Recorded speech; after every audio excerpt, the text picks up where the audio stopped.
Welcome back to the Early Weigh-In Podcast. This Saturday, we got UFC 314 going down in Miami, Florida. Best pay-per-view in a minute. Main card's absolutely killer. Excited to get in and talk these fights here with you. As always, want to recap last week. Super small loss for me, minus 0.4 units. Started off the night with one of the best bets you and I both made in a long time, getting plus money on Talita Alencar to go out there and dominate. I thought we should have followed it up, cashing a plus 650 on Estela Nunez.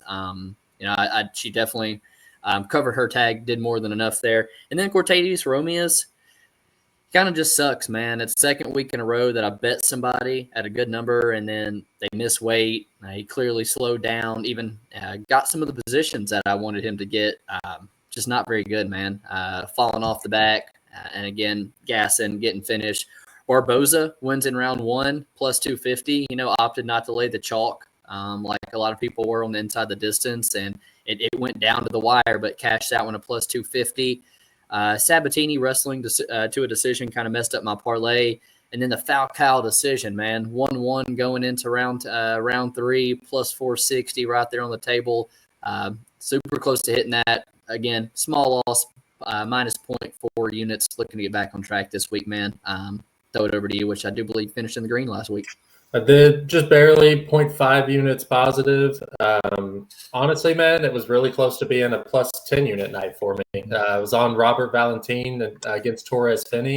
Everybody giving Tony Weeks a bunch of shit for his judging, but I really think that there was a case damage-wise for Valentin, at least for two of those rounds. 30-27 was a little wild, but two of those rounds, I really do think that there was an argument. I had him for 1 unit at plus 255 that missed.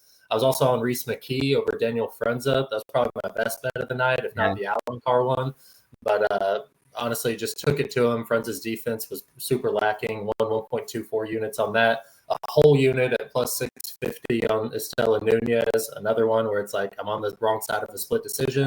I can't be too upset with plus 650 on that. And then Talita Alencar to start off the night at plus 112. Really happy with that one. She looked absolutely dominant. Looked like the minus 300 favorite there. A tail deal on the Falco wins by decision at plus 480 is what it is. It was kind of bittersweet. I had Henry in the fantasy league, so it's what it is. Romeus versus Chang Ho Lee. After the weight miss, I felt even more confident about this pick. I went the fight doesn't go the distance. And like you said, he started really tailing off about halfway through that fight, and Lee was able to push the pace and get the finish there at plus 116. And then I tried to get greedy, took Sabatini by submission, and of course he gets 13 and a half minutes of control time on top. Doesn't get the finish, but I had it at plus 475. Even in hindsight, it still looks like a pretty decent price tag. I just wish he would have gone for the finish a little quicker. Ended up the night 0.52 units.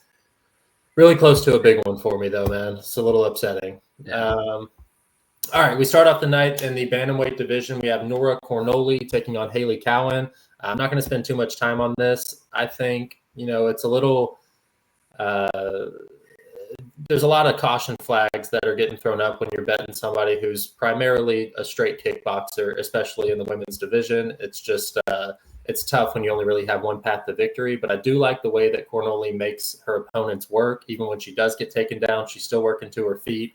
Haley Cowan, a great athlete, but still really raw, green in a lot of areas. And I don't know. I think Nora's just a little bit more polished in her game. She at least excels in one part of it. And I think that that'll be enough as long as she's able to continue to work back to her feet to get the nod on the judges' scorecards. But it's not something I'm looking to lay minus 190 on. Yeah, agree with you, man. Probably would never touch Cornoli at the price tag, but I do think she's a deserving favorite.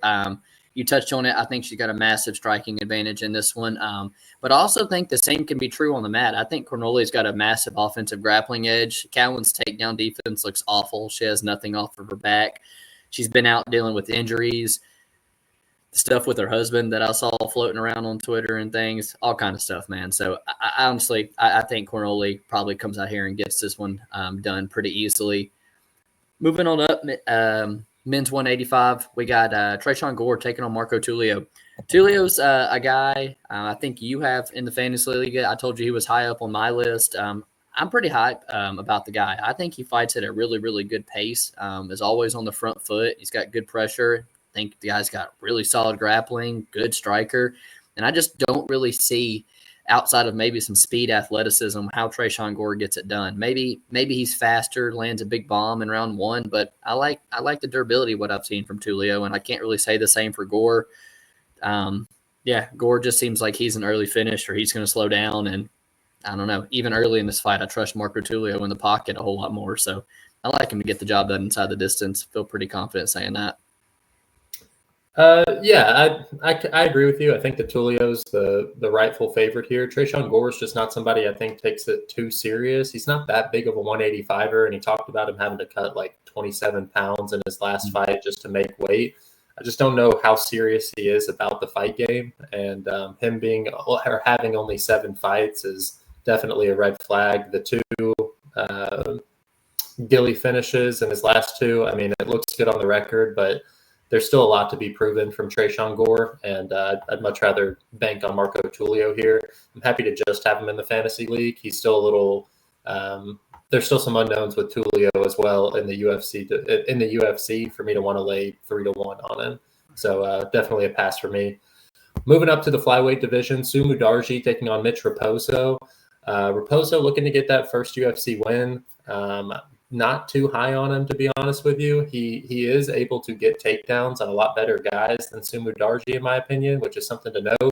But he's always struggled with control on top, which is kind of what just happens in the flyweight division. If you have to have elite grappling to control somebody at 125 pounds, and I'm just not seeing that with Mitch Raposo. Sumu Darji, on the other hand, is primarily a striker. And honestly, when he came into the UFC, I loved the way that he looked, man. He looked like a little mini Conor McGregor. He's super fast, great counter striker. And I think as long as he's able to scramble out of those takedowns from Mitch Raposo and keep it on the feet, he's going to be winning those minutes while it is standing. And I do favor him to win. But again, it's just not really what I want to lay 2-1 on, being that he only really has one path to victory. So give me Sumu Darji, but I will not be betting him. Yeah, he's also lost 3 in a row, two or three in a row. Yeah, so against a higher level of competition, though. 1,000%, yeah. But reasons to lay off the minus 175. But I'm with you. I think he's a much better fighter. I'm way more likely to play Sumu Darji at minus 175 than I would be to take a dog shot on Raposo here. I think Raposo's, even at flyweight, a little bit undersized, not dangerous at all. He might be able to land a couple takedowns here, but again, I don't think he's going to do anything with them. I like Sue to just piece this guy up at range. And, Raposo's a guy who's historically pretty durable, never been knocked out, only submitted one time. Sue's not a very big submission threat. I took fight goes the distance minus 138. I just feel like that Mudarji fight with what's his name, Matt Schnell, was kind of baked into this one. And at the end of the day, man, I'm getting, 58% for a flyweight fight to see the scorecards, and Raposo's historically sees the scorecards a lot when he fights this type of level. So I feel pretty confident on that. If I had to pick, feel pretty confident in Sumu Darji gets this one done. Moving up to 185 again, man. Cedriques Dumas taking on Lord Mikhail Zaczek. Dumas getting a fight here in the backyard in Florida. They also give him somebody who's lost 4 of his last 5, like 3 in a row, and yet it's Mikhail who's the 2-1 favorite here. And I kind of have to agree. I think Mikhail Zaczek should be the favorite here. I think he has all the finish upside early. Hits way harder. He's put down much bigger guys. Really good boxing. His hands are fast. His hands are good. What I'm most concerned about is Zaczek's just extremely one-dimensional, and if you make the guy work, he can slow down. If you're just going to strike with him like Shar Bullet, he can strike for 15 minutes. But if you mix in the grappling and things, I do think it wears on Zaczek, and that's what I'm kind of worried about. I think Zaczek could come out here and get on Dumas early and put him away. But if he doesn't, I'm kind of worried that he slows down and that Dumas, kind of like the Tulilian fight, just finds his way on top, being a little bit bigger, a little bit longer, and he's not very dangerous, but just rides out top time in rounds 2 and 3. So I don't have the clearest opinion here. I don't think Dumas is very good, but with Lord Mikhail, it's like I don't think I could lay 2-1. So gun to the head, I'm going to say Zaczek gets it done in the first round by knockout. But if it does get out of round 1 and into round 2, I think looking at Dumas live bet isn't a bad look. Honestly, I think it's Dumas or pass here. I like the plus 160 if you can still find it. Olajaychek, I see a lot of people willing to lay that minus 190 on him. I just don't see it, man. Like, people are banking on Dumas losing by knockout. And truth be told, if you take the eye poke out of the Ruzaboya fight, he's never been knocked out. You know, he's a tough guy to finish. And I'm not really sure that Olajaychek is able to put together 15 minutes of that, where I am at least seeing some improvements from Cedric Dumas, who was really green coming into his UFC career, still pretty green, but it does seem to me like he's putting together a little bit more every single time he steps into the cage. And I think that he's probably on a higher trajectory right now than Olajaychek. And he's a true athlete, you know, even though he's not that great of an MMA fighter, he at least has the athletic ability to fight for 15 minutes. And I really think that him at plus money here is probably the move. It's tough because we're talking about really low level, but if it's low level, you sure as hell don't want to be laying juice. And I think that Dumas is the side here if we're going to be picking money lines. Yeah, man, if I can just add to it, you know, again, not only fighting in the backyard, but you look how the UFC's matched this guy up, and Dumas has gotten the Brundages, has gotten the Azitars, the, you know, Talinlians, and then you look over at Olajaychek, and they're giving him the Sharas, the Kevin Hollands, their prospects they like because they don't think Olajaychek's that good. So, yeah, you know, the more I kind of look at it, I do kind of agree with you. Dumas definitely the side at plus money. All right, I like it. And it's tough, you know, maybe just one unit, but right. It'd be tough if he wins and we passed up on it, both agreeing that he's probably the side at this price tag. So Dumas for me. I think he probably rides out some top time as long as he can stay safe in that first round and gets the decision. Here's one that's really interesting to me, man. It's a featherweight. Darren Elkins taking on Julian Erosa. 2-3 fights ago, we were just talking about how Trayshawn Gore getting 2 first-round guillotines doesn't really mean much in the grand scheme of things. And now I see everybody and their mother trying to bet Julian Erosa by submission. He's a minus 380. When is he? When would you want to bet Julian Erosa at minus 380? Tell me why Darren Elkins can't put together a similar game plan to Steven Peterson, who Erosa was barely able to etch out a split decision. Darren Elkins, I mean, he's not going to tap. The only time he's ever been submitted was 15 years ago against Charles Oliveira. That is not Julian Erosa, you know? I know that he's way over the hill, but like, this is a spot where I think you have to take Darren Elkins here. It's not a bet that I love to make, but at this price tag, it makes 0 sense to think that Julian Erosa's going to cover a minus 380 unless Darren Elkins puts his head in a guillotine and goes out cold. Maybe it happens, but plus 300, like, how wrong could I be? He's a true veteran, and I think that he can put together 15 minutes as long as he doesn't get finished. So give me Darren Elkins here. I hate this. You know, I'm having to take a bunch of dogs that I don't really love, but I just think that the price tag is off. No way I lay that on Julian Erosa. Daniel Pineda's guillotine is just as dangerous. Daniel Pineda's historically a super dangerous finisher, and Elkins had his neck in it a couple times and knows how to wrestle out of these positions. And so, yeah, I'm with you, man. Not only that, you know, you never want to lay chalk on Erosa 100%, but Erosa, like, sure, he's got some guillotine wins early, but typically he's one of these guys that, like, breaks guys with his cardio and his pace, and that's kind of the same way Darren is. Darren's got elite cardio and elite gas tank. He's not someone that you're going to go out there and break with your cardio over 15 minutes. So it's 1,000% dogger pass. I hate that Darren Elkins looks like he's absolutely past it. I'm more worried that Erosa could come out here and just look way faster, way longer with the footwork, and honestly knock him out. I'm way more worried about the knockout than I am the submission. But I could be talked into an Elkins play by Saturday. Clearly dogger pass here for me. Going to men's 55, man, another massive favorite. We have Chase Hooper taking on the vet, UFC legend for most fights, Jim Miller. You know, I've never historically really been a Chase Hooper guy. I'll be the first to say that I think he's clearly improving. 155 seems to suit him a whole lot better. But you know, he's always going to be the inferior striker in almost every matchup he's going to be in. I still kind of can question him a bit physically at his age. And, you know, I just minus 900 is just absolutely ridiculous. I don't know. It's kind of the same boat as Elkins. Do I want to get behind a guy who's 40 plus years old, who doesn't really have the best cardio? But I do think there's upside for Miller early in this fight. I think he's super dangerous in round one with his striking, with his guillotine, but kind of the same way as Olazechek. I expect round two and round three Hooper, if we get there, for Hooper to find his way on top, the kind of the same way the Selecki and the Pichels did. And Chase looks pretty dangerous on top, man. He's really opening up with his ground and pound, and I would not be shocked if he got Jim out of there in round 2 or 3. So I've kind of bounced back and forth, wanting to see if I want to take the dog shot on Miller, if I want to look at a Miller plus 1,000 something for round 1. But ultimately, Len, I do think Hooper's going to get him out of there in the second or third round with ground and pound from top, and I think that's how I'm going to decide I think the fight's going down, man.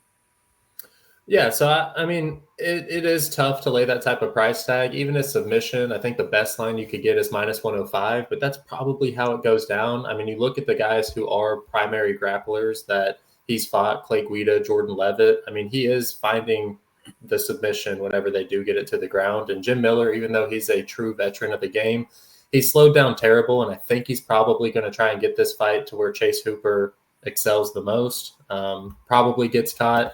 Not a price tag I love, but the -105 is at least more tempting than anything. Layoff fight for me, but it just seems like a spot where if I trusted Chase Hooper to submit him, he's probably going to submit him. Yeah. It's a tough pass, but I'm going to have to pass here because I'm with you. Even though he is improving, it's just not a spot price tag wise that I really want to get involved in. Moving on to, it's not even the prelim headliner. Dang. All right, so moving on to the strawweight division. Sorry, Verna Jandiroba taking on Yan. Love for Yan here. She's put together some pretty decent fights against the highest level of competition in the division, and she's come short a couple of times. Verna Jandiroba, pretty one-dimensional. She has to get the fight to the ground. She's 36 years old. She is super physical though, and it does seem like grappling kind of dominates these women's division. Yan has shown that she, does struggle with the takedown defense, but she does make her opponents work. I've just seen too many people on Verna Jandiroba for me to feel comfortable tailing them, to be honest with you. I think Yan is a really solid prospect, and I think that this fight's a whole lot closer than what people are capping it at. I don't trust her because there are some holes that I think Verna has very good likelihood of exploiting. But if I had to pick because of the price tag, it's Yan. I just wish that it'd get up to, with how many people I've seen betting on Verna Jandiroba, I expected this line to shoot up to -200, -250, and yet it is staying right there. So it sucks, but I'm hoping by fight time, the line does start to move in that direction. And if I can get Yan Zhao minus or plus 150 or better, I'd be much more inclined to put at least a unit on her, because I think that this is a high level women's fight and Yan is a high level woman. So yeah, you kind of ended on the point I was going to start with, man. For as many people as I've seen on the Jandiroba side, line hasn't moved like one bit all week long. I think Jandiroba is the one who could come out here and in hindsight look the big favorite, the one who could come out and get the round one finish. Lemos is a very physical girl. What she did to Lemos, pretty impressive. And then on top of that, I've seen Xiaonan put in positions by Zhang Weili, by Mackenzie Dern, by Carla Esparza that I do think Jandiroba can finish early in the fight. But I think if we get into round two, I'm not so sold on Jandiroba's cardio. We're also in a big cage. Xiaonan has 100% the striking advantage and the cardio advantage. So when I can clearly give a dog multiple advantages in a fight, it's hard for me to lay off too, man. And I try not to let the noise get to me because there's a lot of people on the Jandiroba side, but I'm kind of with you, man. It's a high level fight, and I see advantages for an underdog. And so as the week's gotten closer, if that line does start to move, I'm with you. I could be talked into Yan Xiaonan, and I think I'm going to say she wins a decision as my final pick. Believe this is our prelim headliner. Fight you and I know we'll have some action on here. We got Dan Ige taking on Shad Woodson. A lot of money coming on the Shad Woodson side. And, when I kind of look at it on paper, I guess I kind of get it.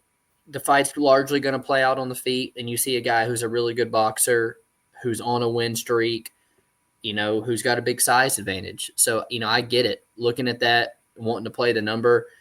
But, man, I don't know if there's any wrestling, but I think if there is, Ige is the only one who's finding top time here. And in the grand scheme of things, if these guys are striking, all the power's on the Ige side. If he gets in the pocket, I think he's the only one that has the ability to actually hurt the other one and cause damage. I think Ige can win by top time. I think Ige can win by knockout. I think Ige can win by the big moments versus the volume. I mean, all he's got to do is land one big one and hurt Woodson, and it's negated 2.5 minutes of volume from Woodson. So, yeah, I don't know. Ige, I kind of guessed it when you talked to me earlier in the week when you said there was a big dog play you liked, and first person I guessed was Danny Ige because I like that side as well. And I took him 1.5 units at plus 145 this week. I mean, I think this is an excellent spot, and I'm really thinking that once weigh-ins happen, we see the face-offs, we're going to see a lot of money start dumping in on Sean Woodson. Danny Ige's line's already up to plus 150 right now. Bro, I think that this is an excellent spot. Like, I am somewhere between 2 and 5 units, and I just want to, I don't know how big this line's going to get, but I do really love the Danny Ige side. Sean Woodson, notoriously pillow-fisted, and just because he was able to knock out Padilla, people are thinking that he does have that power. He doesn't, man. Danny Ige is somebody who has taken all the shots in the world, but has never been knocked out. And I promise you it's not going to be Sean Woodson here. I think that Danny Ige is willing to get on the inside, work the body, and make Sean Woodson quit, which we've seen multiple times already. He has been saved by the bell multiple times, and Danny Ige is not going to give him that let up on pressure to make him catch his breath. I think he might look good early, but Danny Ige is going to feel the power that it's not there, stop respecting him, and once he works on the inside, I think he's going to completely melt him.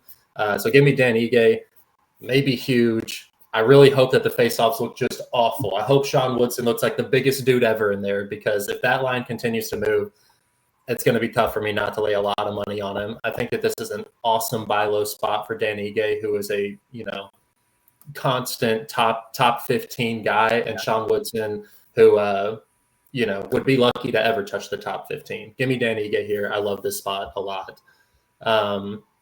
Moving on to the main card opener in the light heavyweight division, Nikita Krylov taking on Dominic Reyes.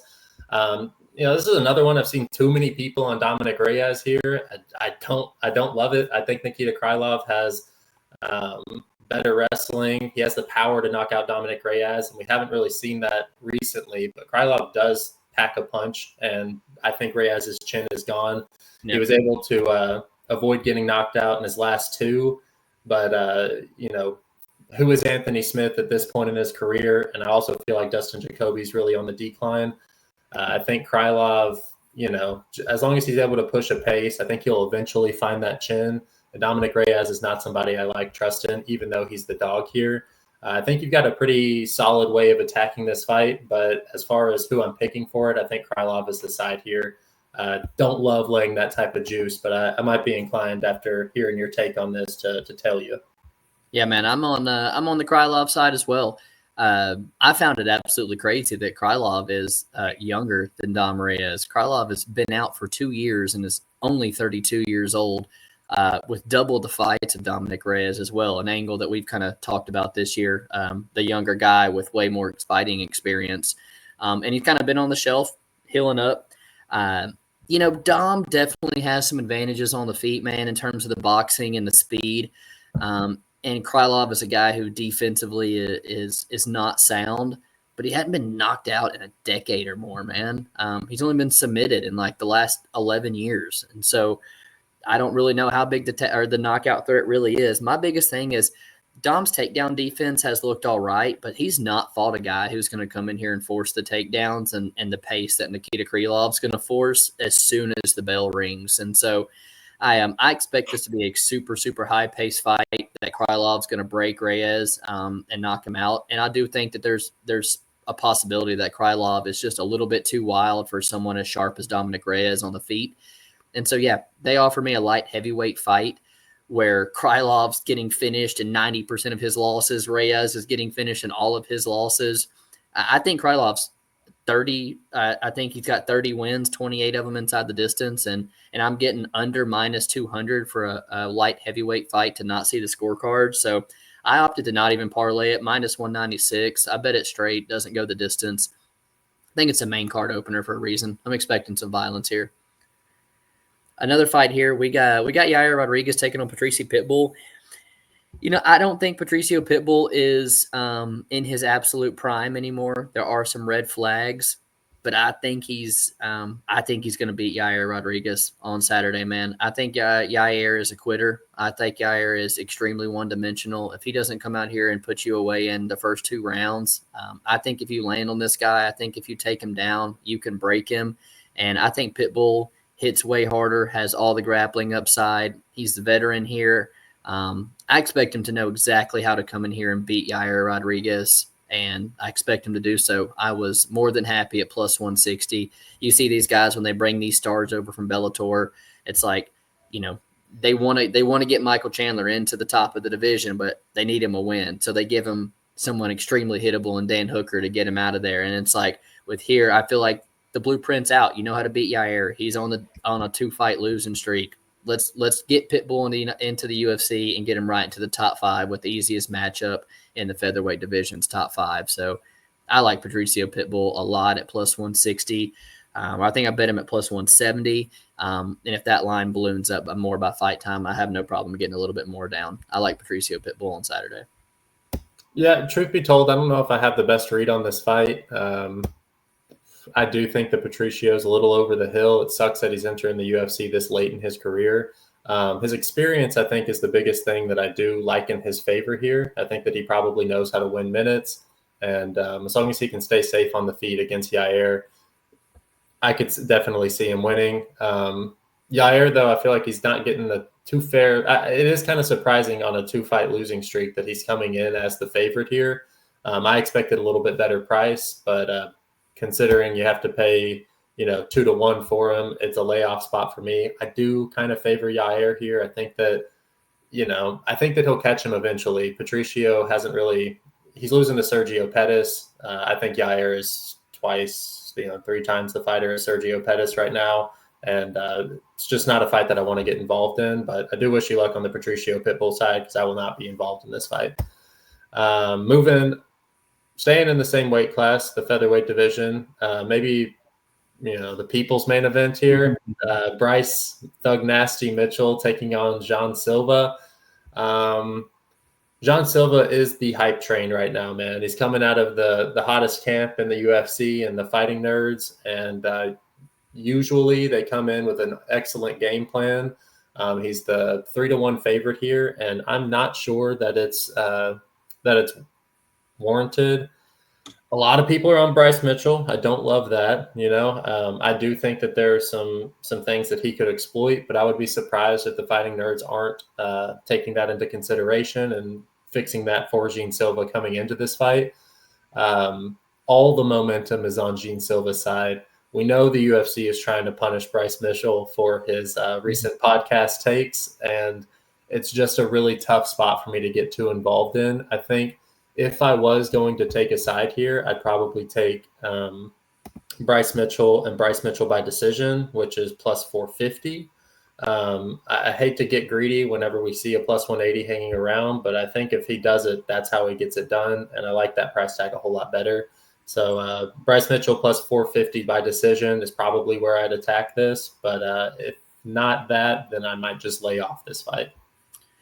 If I go 0-4 trying to fade John Silva, so be it, man. But the line's absolutely absurd. I texted you a couple weeks back. I think I originally bet Bryce Mitchell at like plus 275. I did track him this week, fight week, at plus 220, a line more people could get to. I think so much hype is built into it. I think John Silva, even in the Milsic Bagdasarian fight, man, it was a slow-paced fight until he lands the knockout. He's kind of showboating, slapping hands. Like, there's times where he lets minutes slip away from him. You look at the Jourdain fight, he's getting taken down a couple times. The Jourdain fight, and what was the other one? I mean, I've seen the guy pull guillotine multiple times and end up on bottom. And so I don't know, man. I feel like there's multiple opportunities that we're going to see Bryce Mitchell get John Silva down. And Bryce's control is really, really good. Yeah, so I thought plus 220 was an easy click. It's plus 180 now. And yeah, I think as we get closer to fight time, even more Bryce Mitchell love's going to come in because especially when you see Pat Sabatini do what he did to Joe Anderson Brito, it's just like, yeah, it can absolutely be done again. So I like the Bryce Mitchell side this week. And then taking a step into our co-main event, man, Michael Chandler taking on Paddy Pimblett. I really don't have the strongest take here. I am really unsure if 5 rounds, if it's going to be needed or if it really makes me favor really one side. You know, I see openings where Michael Chandler can absolutely light Paddy Pimblett up and knock him out. But I do really favor the durability of Paddy over Chandler. And I do think Paddy has the ability to hurt Chandler on the feet. And yes, Michael Chandler can wrestle, but I don't know if he has the ability to do it for 25 minutes. And that last fight, sure, it's Charles Oliveira, but if Pimblett takes Michael Chandler down, Chandler has nothing off his back. No get-up game, no submission offense. The guy just red lines from the start, and after about 8 minutes, he's just there swinging, but there's, I don't know, not a lot of technique or anything behind it after so long. So I just feel like the UFC knows what they're doing. I hate trying to fade what the UFC wants. I've never been the biggest Paddy guy. But I kind of think Paddy Pimblett's going to get the job done, unfortunately, and I think he kind of gets Michael Chandler out of there in the third or fourth round Saturday. Your thoughts on it? Yeah, I mean, I think it's great matchmaking. This is one of the most winnable fights in the top 10 for Michael Chandler, and then also one of the most winnable fights for Paddy Pimblett in the top 10. You know, it's a great name value, and I think that he matches up fairly well. Truth be told, you know, he's never been knocked out, and we're getting minus 148 on him. Michael Chandler's only path to victory, in my opinion, is knocking him out, and I'm not really sure that that's going to happen. Paddy Pimblett also has, you know, shown pretty good cardio over his career, and I think he does take over late as long as he can avoid that knockout early. Probably be tight butthole for a little bit, but I think we're getting a pretty decent price tag on Paddy Pimblett. I might look to play him. It's not my favorite because you're right. Like, I do think that there are some you know, red flags as far as Pimblett's game's concerned. Maybe one day his chin will get touched, but I'm not really sure if it's going to be the 38-year-old in Michael Chandler, who really only has the opportunity to do that for the first 7 minutes, you know? So give me Paddy Pimblett here, and then I think we're going to have somebody step in real quick and give their opinion too. We have a good buddy in town this week who'd love to give his expertise on Paddy the Batty. Oh, Patty the Batty. Oh, Patty. That's what the crowd's going to be saying after Patty wins today. I think Patty, if he can make it stretch past into the third round, because, you know, he's a better jiu-jitsu fighter, but you've also got Michael Chandler, who's pretty good at wrestling, but we'll see how it goes. Chandler's going to come out swinging with a strong sense of striking ability, but Patty the Batty can take one on the chin every once in a while. You know. All right, moving on to the main event. We are in the featherweight division where we have the vacant title up for grabs. Alexander Volkanovski looking to regain his belt against Diego Lopes. This is another fight where all the momentum is in the favor of one side here, and it's the Diego Lopes side. He's able to come out there and get a couple of quick finishes early in his career, and then has shown a little bit more in his last 2 fights against Dan Ige and Brian Ortega. The Ige fight, a little bit of cause for concern as he did drop the third round on, you know, Dan Ige stepping in on a day's notice. But, you know, I feel like people are giving him an unfair breakdown because even though, yes, he dropped the third round, that's a completely different opponent on a day's notice for him as well. You know, to me, he won the class too. Up a weight class too. To me, with the Ortega fight, I think that he, you know, cleared up a few of them holes. He won on the judges' scorecards in the third round. And yes, this being a 5-round fight, there's some, you know, pause for concern right there. But I think that there's a pretty decent shot that he gets it done over Volkanovski early. Volkanovski getting finished in his last 2, and at 36 years old, it's really hard to believe that he's going to be progressing in his career at this point. The later this fight goes, the better for Volkanovski, who is able to put together a really good game plan as long as he's not getting knocked out. He's been able to point fight his way to victory in a ton of his fights. And if Lopez really starts to slow down, I could see him just eating him up on the feet with some calf kicks and then slowly just chipping away at him over the course of 25 minutes. But man, I have to lean on the side of momentum here. I do think that Lopez, is somebody who is a fast starter. And truth be told, Volkanovski's been kind of blessed by not having to fight fast starters. Max Holloway is somebody who settles into fights. Brian Ortega, notoriously not a fast starter. I feel like, Lopez is much more similar to Ilya Topuria in finding a game plan early, not really giving him the respect. And even Ilya, it seemed like he took that first round off to kind of, get a read on Volkanovski before letting it loose. And when he finally did, he ended up finding the knockout. Diego Lopez from the jump is going to be pushing the pace. And I think that there's a pretty good chance he gets the finish here. What are the odds looking like? Yeah, so, Lopez inside the distance is the only way that I'd play him. I don't like him over 5 rounds, but I do think that the inside the distance price, if it's anywhere decent, what are we looking at? Plus 180. I mean, I guess you're kind of getting a little greedy if you take the plus 180 there. That's not as good as I wanted it to be. But, I think Lopez, if he wins inside the distance. And I guess I lean him. I'm not really wanting to bet on the ghost of Alexander Volkanovski to come back and revamp his career right now. Yeah, if you're betting the Lopez side, I think you should just take like the under 3.5 on DraftKings. It's the same exact price, and you get Volk for a little bit of time because I think Diego Lopez's finish, if it happens, is the first 8 minutes of the fight. I think if you're on the Diego Lopez side, an under is probably a better look. And, Volkanovski on the same book was minus 120, minus 125. It seems like people have hit him back up to the minus 145 range. And I have to agree, man, I feel pretty strongly on the Volkanovski side. I think we're talking about getting not only the featherweight GOAT, one of the best fighters in UFC, man, at under 55%. In terms of minute winning ability, Volk's one of the best to ever do it, man.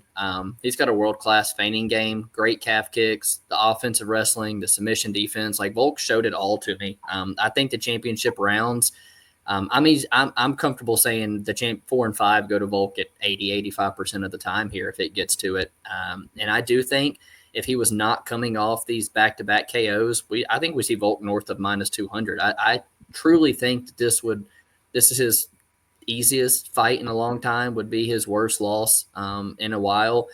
And I do,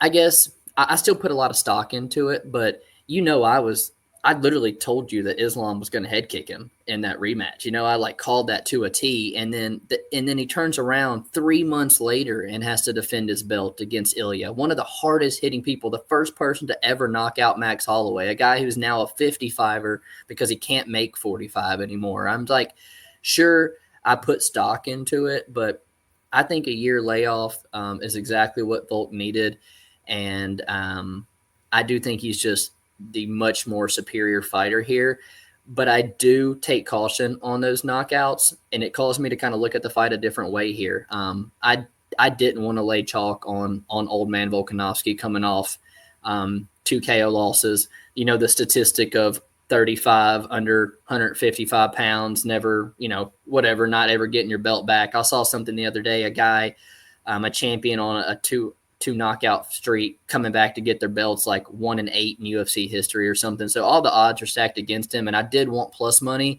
So FanDuel, they have the 4-5 decision at plus 160. That's what I bet on, man. I think if there's a finish in the championship rounds, it will be Volk with the pace and some ground and pound. But ultimately, I think Volk, if he's going to win, is going to be by decision, and I do get plus money. So I took what I think's the best featherweight of all time at plus 160, who's just got a couple red flags, but those red flags don't come through. I think he could, in hindsight, look a huge favorite over Diego Lopes. So I like the Volkanovski side this Saturday.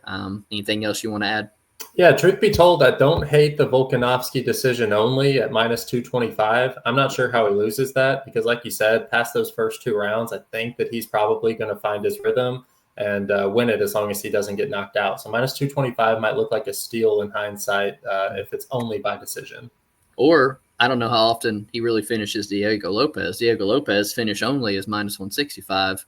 It's minus 136 on FanDuel. I was looking at that too, but man, there is a chance that those calf kicks eat up Lopez, and that's why I'm like, I'm wanting to pump the brakes there. I do think that Volk, if it goes to decision, he wins this like I don't know, dude, huge 80% of the time. Right. Yeah. And so that's why I was kind of happy to get plus money on those late rounds in the decision, because if it gets there, I'll happily take plus 160. Appreciate you guys hanging out with us, broken down all 13 fights going down in Miami. Again, this is one of the best main cards we've had in a long time. Super excited to watch them. I do think we actually have a break after this week before we get into the next card. So we'll take a look into that. Keep an eye on Twitter for the plays. Make sure to like and subscribe. We'll see y'all next week. Peace.